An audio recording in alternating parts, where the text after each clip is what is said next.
we don't even know if Joe Biden's alive right now. Yeah, Boebert just said by 5 p.m. she's demanding a proof of life. I think that he is alive. I don't think that he's died. I think that the whole Voldemort disease thing is his exit ramp. And when he comes out, he's going to say basically, well, I got the long Voldemort disease or something. Clearly, I can't carry on. I'm all crippled up. Kamala's your take command, Kamala, or something like that. I think that was an exit ramp moment for him. Yes. The Satan take the wheel moment. I think that, okay, let's talk about this. Let's actually just get right into that because I have some interesting stories. Some of this is from Laura Loomer, which again is hit or miss. No disrespect to Laura Loomer, but I mean, she absolutely has put out incredibly false things before. And she has also gotten it right.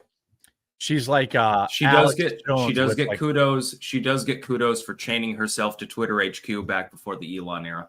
Yeah, and she gets credit for being like one of the first people banned by I think like Uber and all the like Airbnbs and stuff like that. Yeah, it's retarded. Yeah. So let me actually pull up some of these stories. So John Wayne's ghost, Candace and Melanie should scissor. Oh, I would not allow that kind of talk if they were here. So Charlie Kirk puts out, got a weird lead on a story people should look into. I got a call from a source close to Las Vegas Metro. The official story is that Joe Biden's trip was cut short last week due to the coup.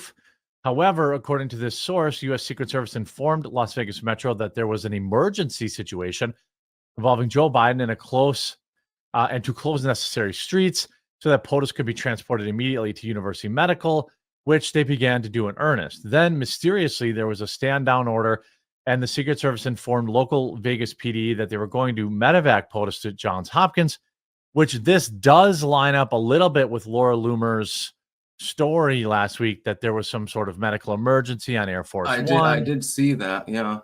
Yeah, and but does not line up with Joe Biden walking off the plane. Totally fine. So I know he didn't look totally fine. I mean, you know what I mean? Yeah, totally fine by his standards. Yeah. So I mean, there's also a lot of chatter around Ryan Fournier writing according to Charlie Kirk and his sources. Oh, this is starting to pick up steam.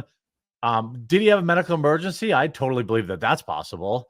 Old people and young people have them, especially ones that have the jab, allegedly. But in my opinion, I'm not a doctor.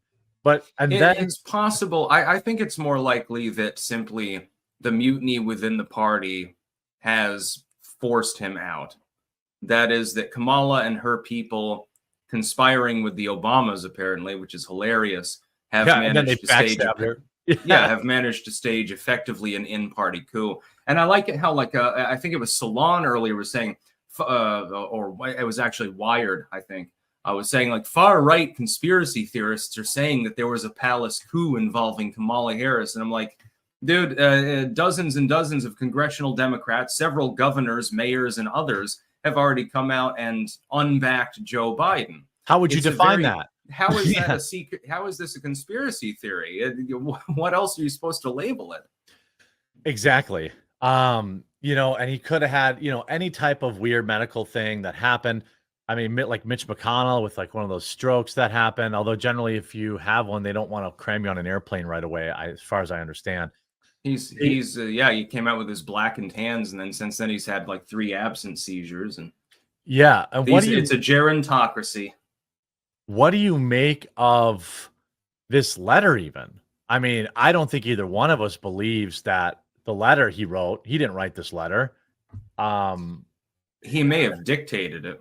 I mean, considering the haphazard manner, this is just a theory. Maybe this is the conspiracy theory.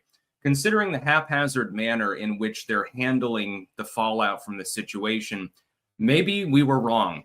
Maybe Biden actually is calling the shots.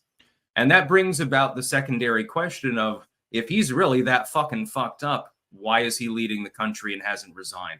And he's facing calls for resignation from some Democrats too. It's not just from Republicans. Yeah, if he can't run an election campaign in 5 months, he can't run the president. Dude, it's funny that you mentioned that, because I said something very similar on I was having dinner with Luke Rudkowski yesterday, lunch, and like our nice. food just got delivered, and then the news broke. So we walked outside and we immediately recorded videos.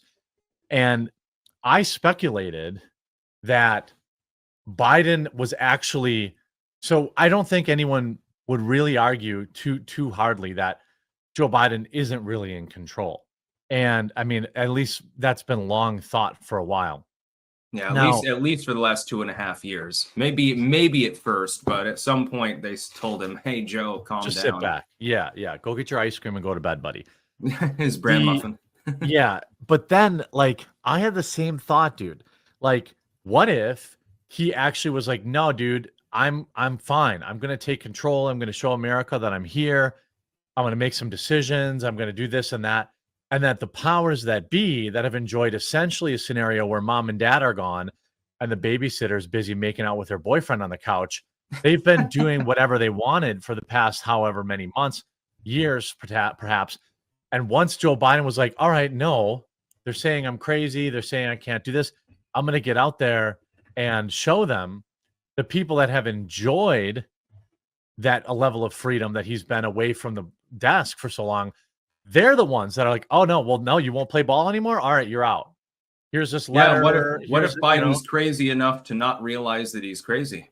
Exactly. That's a terrifying goddamn thought, by the way, and it will be exploited by foreign powers.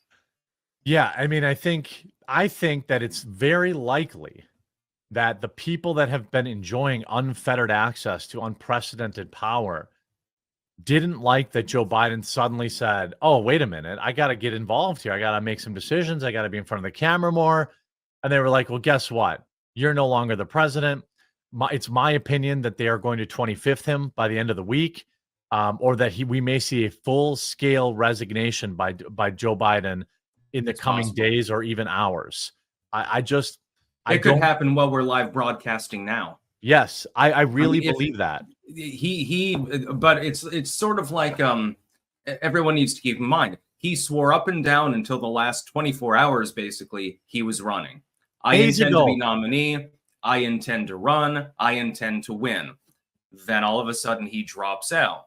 So if the administration says, well, he's going to stay in there as caretaker and Kamala can go off and campaign, but he's got to do his duties as president, there is no guarantee that he actually continues in that role, because he's already gone back on that first pledge. Right. I mean, it was like hours before that where Joe Biden's like, I'm good, player. I'm good. I'm stronger than I've ever been. I can do 20 push-ups. I'm going to take you back behind the fucking woodshed, boy. Yeah. And then he had a situation where, essentially with Joe Biden, I still obviously believe, I think most people do, that, he has some level of cognitive decline. But when you've seen it before in your life, well, okay. But like when you see it, early stages, a lot of times these people have perfectly good lucid days, sometimes lucid weeks.